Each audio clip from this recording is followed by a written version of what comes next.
Hi everyone. You did such a good job last week, and I'm so proud of each and every one of you. That was a lot of work for a 4-day week, and I think you did a good job. I am going to finish correcting them Monday or Tuesday. You will have them back in your email box. So I look forward to getting to those. And so, A Rose for Emily. So this is our first piece of literature, and it is Southern Gothic. And you will be reading Southern Gothic again. One of my favorite authors is Flannery O'Connor, so you can bet you'll be seeing her, and she is also Southern Gothic. So I want to get your input on this. I want to get what you think about it. There's kind of a big surprise at the end that I want to hear your thoughts about. So basically, William Faulkner has a knack for writing really long sentences, but the sentences are also very beautifully written, and you can get a sense for exactly how everything looks. You can get a feel for it. So if you're one of those people that can visually see a book as you read, as if it's a movie playing out, then Faulkner is a wonderful person to read for you, because just the descriptions are beautiful. So, for instance, the second paragraph in the story, it was a big squarish frame house that had once been white, decorated with cupolas and spires and scrolled balconies in the heavy, lightsome style of the 70s, set on what had once been our most select street. But garages and cotton gins had encroached and obliterated even the august names of that neighborhood. Only Miss Emily's house was left, lifting its stubborn and coquettish decay above the cotton wagons and the gasoline pumps, an eyesore among eyesores.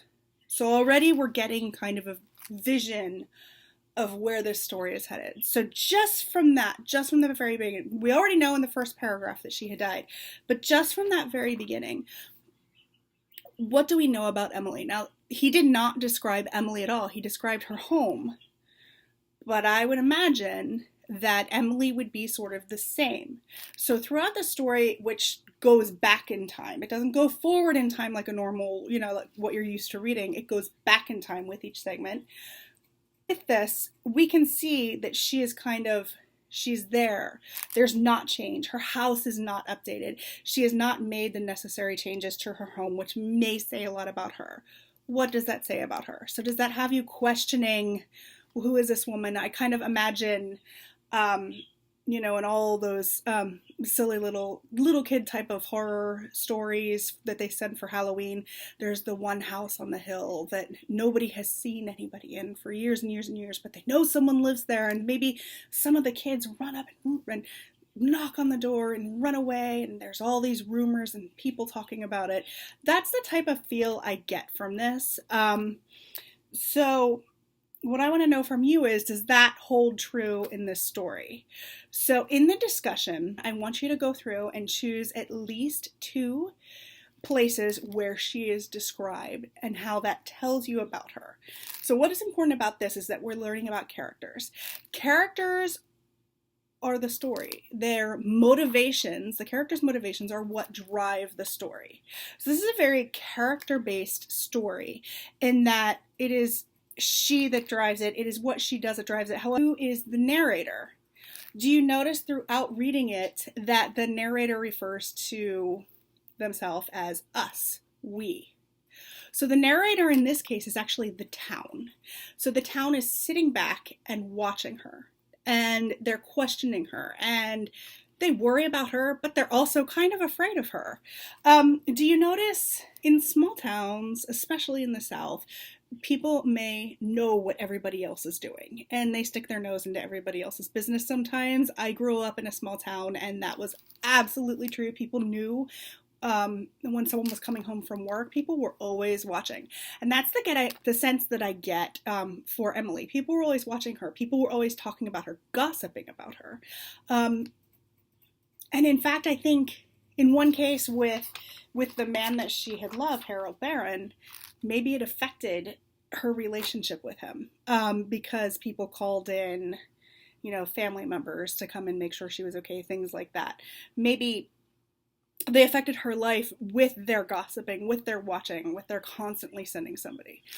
I don't know, but you should go check on people. So maybe they were doing the right thing. But I feel a lot of gossip, like the whole the character drives the story. So what is it about Emily that is driving the story? And as I said, the story goes back in time. The one thing that I got is that Emily was very stubborn. She knew what she was going to do. She wasn't changing for anyone, and she was going to do things the way that she wanted to do them. For example, in the scene with the taxes, okay? So a whole team of people was sent to her house to discuss the taxes with her. And she answers him, I received a paper, yes, Miss Emily had said. Perhaps he considers himself the sheriff. I have no taxes in Jefferson. But there is nothing on the books to show that, you see. We must go by the... Now, I'm imagining a very slow Southern drawl here. So very kind of, she's sitting upright. She's very sure in what she's about to say. Okay, so I'm going to read to you a bit about...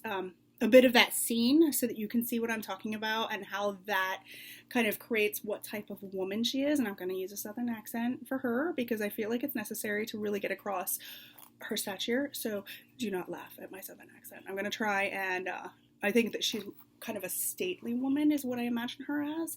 And so she's very sure of herself and sure of what she wants to say. And she is not going to budge. Okay? Yeah, we are the city authorities, Miss Emily. Didn't you get the notice from the sheriff signed by him? I haven't received a paper yet. I received a paper, yes, Miss Emily said. Perhaps he considers himself the sheriff. I can't do a Southern accent here. Okay. I've received a paper, yes, Miss Emily said. Perhaps he considers himself the sheriff. I have no taxes in Jefferson. But there's nothing on the books to show that we must go by the... See, Colonel Sartorius, I have no taxes in Jefferson. But Miss Emily, see, Colonel Sartorius. Colonel Sartorius had been dead almost 10 years. I have no taxes in Jefferson. Toby, the Negro appeared. Show these gentlemen out. I can't do a Southern accent, just bear with me. Okay, so we see there she was not putting up with it. She was not going to pay these taxes. She didn't believe she had to pay these taxes. She's almost living in the past, if you will. So many years after the Civil War, she is still kind of living in the past to the promises made to her from the past, if that sort of makes sense to you. And this is kind of like the first sign of that. Then another thing that kind of really stuck out to me with this story, just to show who she is, just to show you what you're kind of looking for, she went to the drugstore to buy rat poison, which comes up later when you realize what happens at the end. So she goes to the drugstore to buy poison. She just asked for poison. I want some poison, she said.